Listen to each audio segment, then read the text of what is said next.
ऐकलेचे ऐकावे, पुन्हा पुन्हा ऐकावे अनावं निरूपण. एकदा ऐकून जमणार नाही, परत परत परत परत आपल्याला ऐकायला लागेल. कारण आपलं मन इकडे तिकडे भरकटतो आणि त्या भरकटणाऱ्या मनाला एका स्वरूपाकडे आणण्याचं कार्य श्री गुरु करत असतात. कशातून?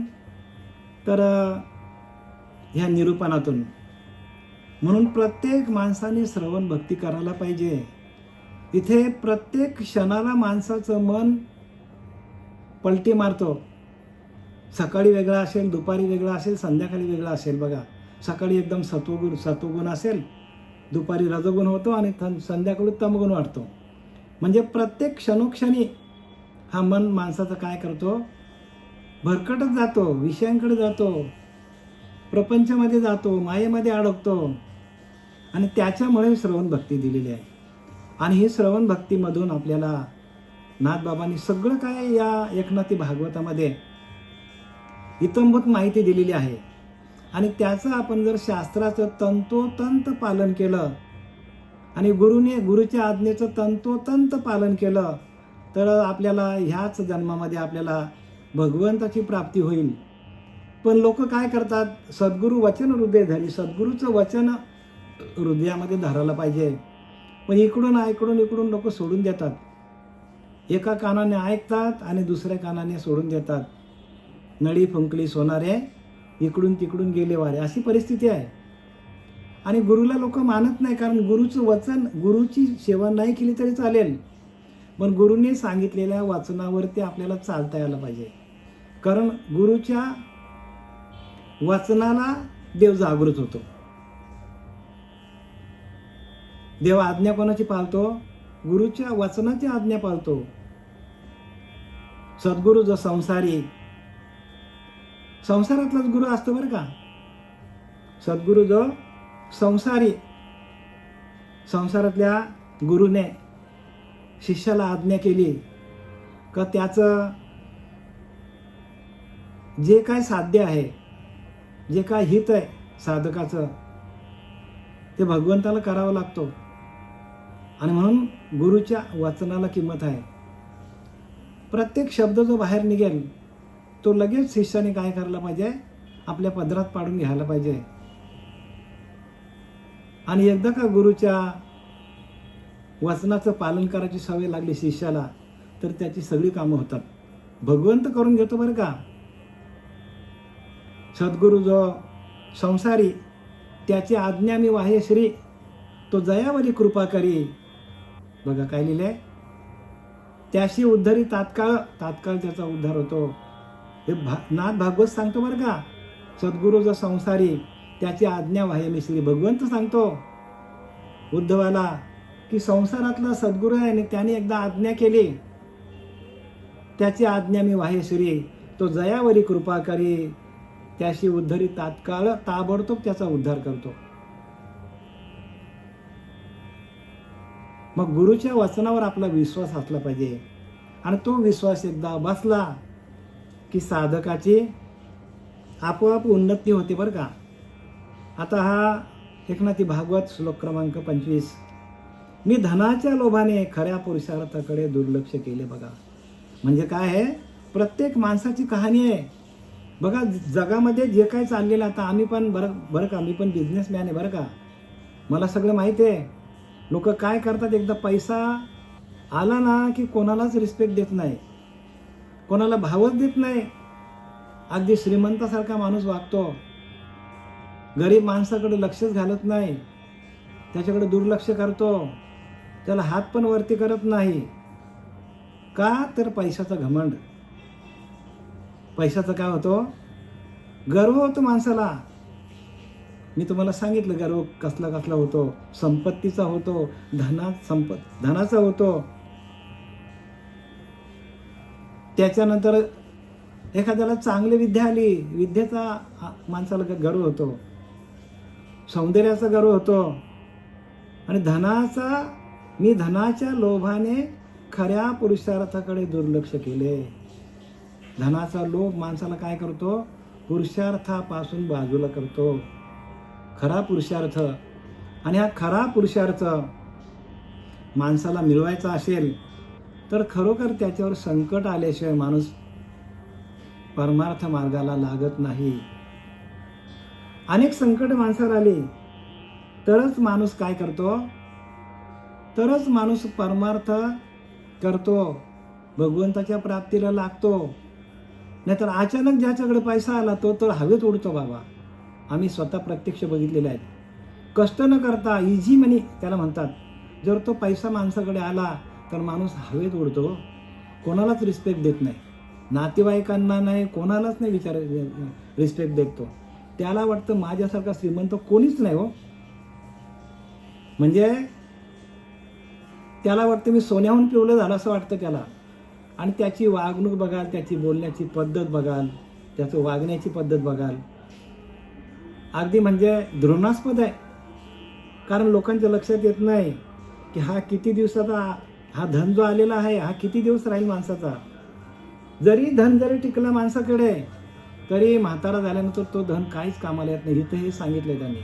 कितीही धन आलं आपल्याकडे, जोपर्यंत जवान येतो तोपर्यंत माणूस मजा करणार, खा प्या, जुगार केला, सगळे धंदे करा, हेच करणार माणूस पैसा आला की. पण जवानी किती दिवस टिकणार आहे. म्हणून समर्थ म्हणतात, बालपण नेणतेपणी गेले, तारुण्य अवघेची वेचले विषयांकडे. तारुण्य आलं, पैसा आला की माणूस विषयांच्या मागे धावतो. आणि आपली जी काय शिल्लक आहे, जी काय पुंजी आहे, जी काय आपण शिल्लक घेऊन आलोय, पुण्य घेऊन आलंय, ती संपूर्ण पुण्याचा ऱ्हास होतो. आणि मग नंतर म्हातारपण येतो माणसाला. मग तो खाता पण येत नाही, चालता पण येत नाही, पैसा आहे तरी खाता येत नाही, अशी त्याची परिस्थिती होते. आणि म्हणून प्रत्येक माणसाने कुठलीही गोष्ट आली आपल्याकडे, धन आला, पैसा आला, तारुण्य आलं, सौंदर्य आलं, तरी पण त्याचा गर्व होऊ नये. मी धनाच्या लोभाने खऱ्या पुरुषार्थाकडे दुर्लक्ष केलं. म्हणजे त्याला असं वाटायचं त्या धनलोभी माणसाला की माझ्याकडे पुरुषार्थ आला हो, पैसा आला तर पुरुषार्थ हा पैशाने नाही बरं का. पैशाने पुरुषार्थ मिळत नाही. पुरुषार्थ भगवंताच्या भजनानंदामध्ये जाऊन भगवंताचं अखंड चिंतन विठोबाचं केलं आणि एक क्षण पण आपण जर त्या भजनापासून आपण दूर गेलो तर तुकोबाऱ्याला वाटायचं पाण्याविना मासली तैसा तुका तळमली. तशी अवस्था व्हायला पाहिजे. आणि तशा अवस्थेला पुरुषार्थ म्हणतात. पुरुषार्थ कशाला म्हणतात? भगवंताचं नामस्मरण यत्किंचितही आपल्यापासून दूर होता कामा नये, जराही प्रपंचाचा विचार येता कामा नये, जराही विषयांची आठवण येता कामा नये, जराही विषयांकडे वळला नाही पाहिजे माणूस, जराही धनाच्या लोभाने माणूस इकडे तिकडे विचलित झाला नाही पाहिजे. म्हणजे काय व्हायला पाहिजे? ते भगवंताचं भजन अखंड चालणं हा पुरुषार्थ आहे. इथं तेच सांगितलं आहे, मी धनाच्या लोभाने खऱ्या पुरुषार्थाकडे दुर्लक्ष केलं. म्हातारा झाल्यानंतर लक्षात आलं, अरे आपण देवाचं भजन केलंच नाही. बालपण नेणतेपणी गेले, तारुण्य अवघेची वेचले विषयांकडे, वृद्धपणी नाना रोग. बघा, वृद्धपण आलं आणि अनेक प्रकारचे रोग माणसाच्या शरीरामध्ये जे काय भोगणं केलं, जे काय भोगल्यात त्याने, त्या भोगाचं बिल यायला लागली त्याला. तारुण्य अवघेची वेचले विषयांकडे, वृद्धपणी नाना रोग, भोगणे लागे कर्मभोग. कर्माचं भोग आले, खाता येत नाही, झोपता येत नाही, पिता येत नाही. पैसा भरपूर पडलेला आहे, बँक बॅलन्स, पण ते एवढा पैसा असून कोणाकडे जाता येत नाही, खाल्लेलं पचत नाही, डोळ्याने दिसत नाही, हात थरथरायला लागले. सगळ्या प्रकारचे काय केलं त्यांनी? व्यसन केली. व्यसनाच्या अधीन गेला पैसा आल्यावर. आणि शेवटीला वृद्धपणी नाना रोग, भोगणे लागे कर्माचे भोग आले. भगवंताचे योग कोणी आले?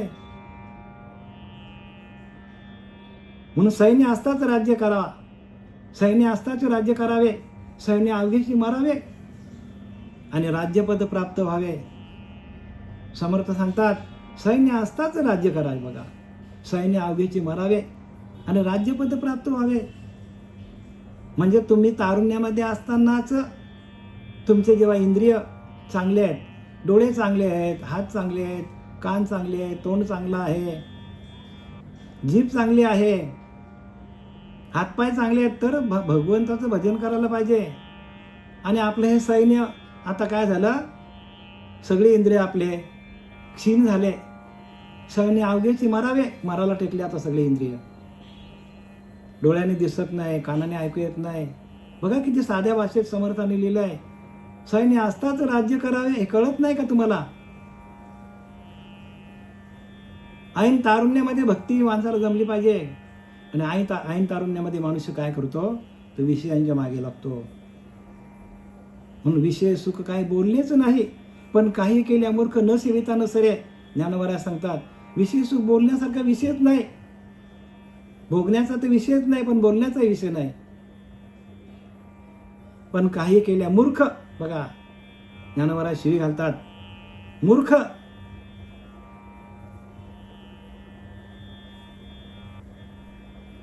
मूर्खातला मूर्ख कोण असेल, तर तो विषयांच्या मागे लागलेला माणूस. म्हणजे काही केल्या सुटत नाही त्याला विषय. आणि तो इथं तेच सांगितलं की पुरुषार्थ जो आहे त्याच्याकडे दुर्लक्ष केलं.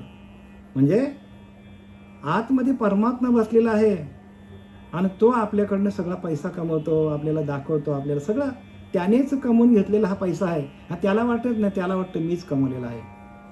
माझे धन वाया गेले. बघा म्हातारा झाला आता, वृद्धपणी नाना रोग, कमवलेलं धन गेला. कमवलेल्या धनातून चांगलं कार्य करायला पाहिजे. ज्याच्याकडे पैसा आहे त्यांनी शाळा बांधा, विहिरी बांधा, लोकांना जो कोणी आजार असेल त्याला मदत करा, दान करा, लोकांना काहीही करा, पण पुण्याचा भाग करा. ज्यातून आपल्याला पुण्य प्राप्त होईल असं काहीतरी करा. पण ह्यांनी काय केलं, काहीच केलं नाही. तो पैसा गेला. या धनलोभी माणसाने काय केला, तो पैसा असाच गेला हो, आणि सगळी त्याची हेटाळणी करायला लागली. माझे धन वाया गेले, वय व शक्ती ही वाया गेली. बघा अंतकाली काय होतं, वय पण निघून जातो, शक्ती पण वाया जाते. ज्या धनाचा सदुपयोग करून विवेकी लोक मुक्त होतात.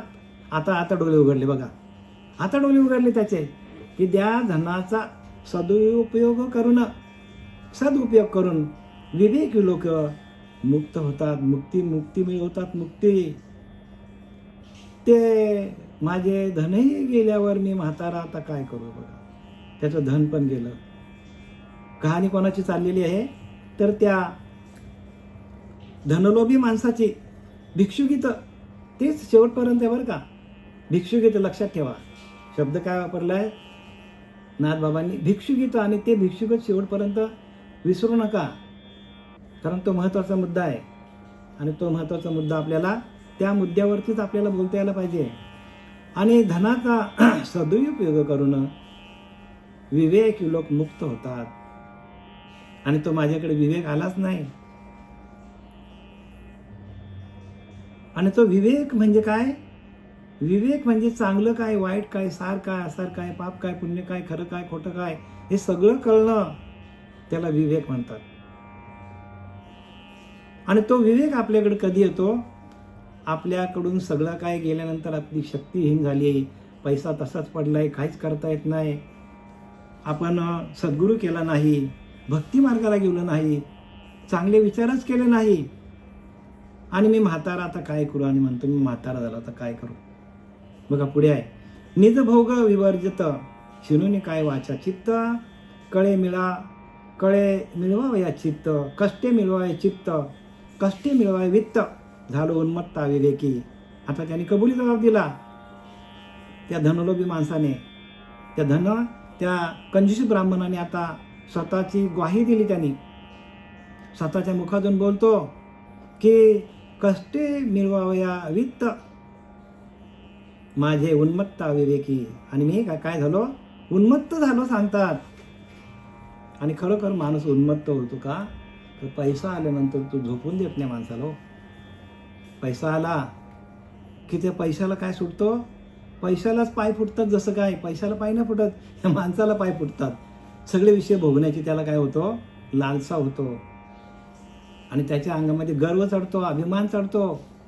आणि तुकाराम महाराजांना का अभिमानाने गेला, नारला तुका म्हणे वाया गेला, असा माणूस वाया अचानक पैसा येतो माणसाकडे आणि त्याच्यातनं सगळं दुष्परिणाम मिळतो. म्हणून निज भोग विवर्जित शिनोनी काया वाचा चित्त कष्टे मिळवावया वित्त. म्हणजे पैसा मिळवण्यासाठी खूप कष्ट केले, झालं उन्मत्त अविवेकी आणि माझ्या पिंडामध्ये विवेक नाही. म्हणून विवेकहीन जे जन ते जाणावे पशु समान. मी विवेकहीन झालो, पशुसारखं वागलो. विवेकहीन जे जन ते जाणावे पशु समान. तयांच्या ऐकता भाषण परलोकाचे. बघा काय सांगतात, परलोकाची प्राप्ती कशी होईल? जे विवेकहीन आहेत, जे पशुसारखे वागतात, प्राण्यासारखे वागतात. प्राणिया कामी भरू देहाचे वरी आदरू, म्हणून पडला विसर आत्मवधाचा. ज्ञानोबा सांगतात आत्मवधाचा विसर पडला. माझ्याकडे असलेला परमात्मा, पांडुरंग परमात्मा, तो सगळा कार्य करून माझ्याकडनं घेत होता हे त्याच्या लक्षात नाही आलं. त्याला वाटतं मीच करतो. आणि इथे माणसाचं काय होतं, नंतर म्हातारा झाल्यावर धाबे जाणतात, अरे बापरे आपल्या हातातनं काय काय घडलं. मग सगळं मागतं त्याला आठवतं. कारण विवेक जागृत होतो कधी, जेव्हा माणसाला अनेक संकट येतील. माया ही अशीच आहे बरं का. माया माणसाला काय करतो, भगवंतानेच निर्माण केले. ती माया माणसाला फसवतो, अडकवतो. म्हणून मम माया दुरत्तया, माझी माया खूप कठीण आहे. ही माया जाल तरुण जाणं एवढं सोपं नाही आहे. सर्वसामान्य माणसांना माया जाल तरुण जाणं एवढं सोपं नाही. मग गुरु करायला पाहिजे. गुरुशिवाय कोणीही ज्ञान सांगू शकत नाही. मग संसार असा दारुण, जो भेटला असा हरुसिन, ज्ञान जाणू सकरून भजीजे गुरु. बघा दारुण संसार आहे. यातनं बाहेर निघायचं कसं हे दाखवणारा एकमेव सत्पुरुष असेल तर तो सद्गुरू आहे. म्हणून सद्गुरुने सापडेना पाय धरावे ते पाय आधी सांगितलंय. कुठल्याही लहानपणापासून माणसाने गुरु करण्याच्या भानगडीत पडलं पाहिजे. गुरुशिवाय आपल्याला दाखवणारा रस्ता कोण नाही या जगामध्ये. तुम्हाला एकच रस्ता दाखवणारा ह्या मृत्यूलोकामध्ये, या भवसागरातून तरुण जायचं असेल तर या मृत्यूलोकामध्ये गुरुच तुम्हाला वाटा दाखवू शकतो. ऐका जनार्दनी, गुरुच देव येते नाही बा संदेह. अजिबात संशय धरायचा नाही. गुरुविनं कोण बतावे वाट, कोण तुम्हाला वाट दाखवणार आहे? म्हणून गुरुला ह्या कलियुगामध्ये नाही, अनंत युगामध्ये, प्रत्येक युगामध्ये गुरुलाच किंमत आहे. आणि त्या युगामध्ये मनुष्य जन्माला आला की पहिला तो काय करायचा, तो गृहस्थ आश्रमामध्ये आल्यानंतर तो कुठे जायचा, तर तो गुरूंच्या आश्रमामध्ये जायचा, वानप्रस्थ आश्रमामध्ये जायचा. वनात गेल्यावर काय करायचा, गुरूंच्या आश्रमामध्ये जायचा आणि तिथे सगळं शिक्षण घ्यायचा की हा नरदेह मला मिळालेला आहे, हा कशासाठी वापरायचा, कुठं वापरायचा, कसा वापरायचा, हे सांगणारे गुरु त्यावेळेला होते, एकमेव होते. आता जो तो आपल्या आपल्या मनाने चाललाय, मनोमार्ग गेला. म्हणून ज्ञानोबा शब्द वापरतात, मनोमार्ग गेला तो तेथेच मुकला व मेला, ठार मेला. मनाच्या मार्गाने गेला तो मेला. आणि मग नंतर येतात माणसाला काय येतात, या अनेक प्रकारची संकट येतात. का तर चुका होतात त्याच्याकडनं. आणि कुठल्याही दुष्टकर्माचा फल माणसाला भोगावाच लागतो. जे काय आपण केले ते माणसाला भोगणं भागच आहे. केले कर्म झाले तेची भोग आले, उपजले ऐसे मेले ऐसे किती सांगतात. केले कर्म झाले त्याची भोग आले, उपजले मेले ऐसे किती आले आणि किती गेले, पण भोगायला लागतो माणसाला. आणि म्हणून प्रत्येकाने सावध व्हायला पाहिजे. इथं काय लिहितात, करिता वित्ताचे आयास गेले तारुण्य बळ आयुष्य. बघा पैसा कमवता तारुण्य गेला, अंगातला बळ गेला, आयुष्य निघून गेला, म्हातारा झालो, हात थरथर कापायला लागले, शरीर क्षीण झाले, निश्चय 100% शरीर माझा क्षीण झाला, असं कबुली जबाब देतो. हा भिक्षुगीतातला तर कंजूस ब्राह्मण, त्या उज्जैनी नगरीमध्ये राहणारा तो ब्राह्मण आता कबुली जबाब देतो. त्याचा कबुली जबाब नाही बरं का, हा प्रत्येक माणसाचा कबुली जबाब आहे. पैशाच्याच मागे माणूस जातो. हाय तरुण तर घ्या मजा करून, पैसा कमवायचा आणि मजा मारायची हो. आज ना उद्या मरायचंच सांगतात लोक. मग आलोय तर घ्या, आहे तरुण तर घ्या मजा करून. मजा करायची गोष्ट आहे. अहो, मिळालेला धनाचा दुरुपयोग केला ना, तर तोच धन आपल्याला कुठे घेऊन जातो माहिती आहे का? तोच धन आपल्याला नरकाला घेऊन जातो. प्रत्येक गोष्टीचा आपल्याला शास्त्राने अभ्यास दिलेले, शास्त्राप्रमाणे आपल्याला जावं लागेल. शास्त्राला आपण सोडलं तर ते काय होतं, निषेध कर्म आहेत ते. विधियुक्त कर्म म्हणजे शास्त्राने ठरवलेले कर्म आहेत, त्याप्रमाणेच आपल्याला माणसाला वागावं लागेल. म्हणून पहिल्यांदा शास्त्र काय सांगतं ते वाचा. कुठले पण गुरुवर विश्वास ठेवू नका. हे शास्त्रामध्ये काय लिहिले बघा जरा. नाही तर आपले एखादा गुरु आला, बरेच गुरु आहेत असे बरं का, बरेच पंथ आहेत सांगतात ते, पण ते शास्त्रामध्ये काय लिहिले त्यांना काय माहिती. त्यांनी पण शास्त्र वाचलेले नाहीत, पण त्यांचे साधक वाढत गेले. त्यांना लोकांमध्ये त्यांना मान मिळत गेला आणि त्यांचा परमार्थ फोफावत गेला आणि लोकांना तेच खरं वाटायला लागलं. शास्त्र काय सांगतं ते वाचा ना. गुरुप्रचिती, आत्मप्रचिती, शास्त्रप्रचिती या तिन्ही एकवटल्या जेथे, इथं तिन्ही एकवटायला पाहिजे. गुरु सांगतात ते शास्त्रामध्ये लिहिलंय का? जर शास्त्रामध्ये असेल, गुरु जर खोटा सांगतो तर तो गुरु खोटा आहे, शास्त्र खरं आहे, लक्षात घ्या. आत्मप्रचिती कोणालाच नाही. आत्मप्रचितीवाला गुरु करा. ज्याला आत्मप्रचिती आलेली आहे अशाच गुरुला शरण जावं माणसाने. जो नुसताच आपला सांगतो, जिथं परंपरा नाही काय नाही, अशाच मार्गाला लोक चाललेले आहेत. परंपरा शोधा, कुठल्या पंथातला कशी परंपरा आली. तुकोबारांनी परंपरा सांगितली की नाही? बाबाजी आपले सांगितले नाम मंत्र दिला रामकृष्ण रे. तुकोबारांनी परंपरा, नाथबाबांनी सांगितली परंपरा, ज्ञानोबारांनी प्रत्येकाने परंपरा सांगितलेली आहे. आणि आपण हे संतांना सोडून जिथं परंपराने आपण अशा पंथामध्ये चाललोय. बघा नाथबाबा काय सांगतात, तुकोबारा काय सांगतात, ज्ञानोबारा काय सांगतात, नीट घ्या, समजून घ्या. कारण कोणाचं नुकसान होणार आहे? आपलंच नुकसान. आपल्या हिताकारणे संगती सज्जनाची लिहिली की नाही? आपल्या हितासाठी पाहिजे. आपल्या हितासाठी बोलतात संत. आणि ते हित जर आपल्याला कळत नसेल तर मग आपल्यासारखा अज्ञानी आपणच आहोत बरं का. आता झालेली सेवा आपले सच्चिदानंद सद्गुरू श्रीपाद बाबा, रामदास बाबा, नारायण बाबा, नाना बाबा, पांडुरंग दिवेकर बाबा यांच्या चरणी समर्पित करीत आहे. पुंडलिकावरती हरी विठ्ठल श्री ज्ञानदेव तुकाराम पंढरीनाथ भगवान की जय. माऊली ज्ञानेश्वर महाराज, जगद्गुरु तुकाराम महाराज.